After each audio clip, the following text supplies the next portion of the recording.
हार के बाद जीत का परिंदा, राइट ब्रदर्स की कहानी।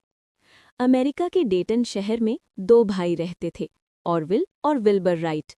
बचपन से ही उन्हें आसमान में उड़ते पक्षी बेहद आकर्षित करते थे। दोनों घंटों बैठकर पक्षियों के पंख, उनका संतुलन और हवा में तैरने का तरीका देखते रहते।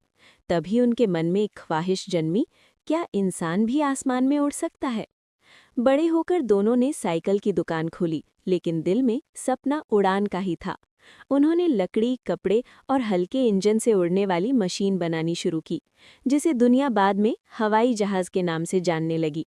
शुरुआती कोशिशें आसान नहीं थी। पहला मॉडल गिरा, दूसरा टूट गया, तीसरा हवा में असंतुलित होकर जमीन से टकरा गया। गांव के लोग हंसते, दोस्त समझाते, ये इंसानों के बस की बात नहीं, आसमान सिर्फ पक्षियों के लिए है। लेकिन भाई निराश होने वालों में से नहीं थे। हर फेल उड़ान के बाद वे मशीन का मलबा उठाते, नोट्स बनाते, डिज़ाइन सुधारते और फिर नई कोशिश में जुट जाते। कई असफलताओं के बाद 17 दिसंबर 1903 का दिन आया। सुबह ठंडी थी, हवा तेज थी, मशीन तैयार थी।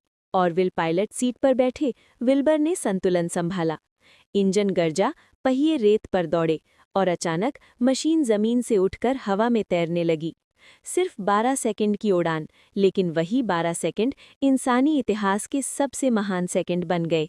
आसमान में परिंदा सिर्फ उनका जहाज नहीं था, वो उम्मीद, हिम्मत और विज्ञान का परिंदा था।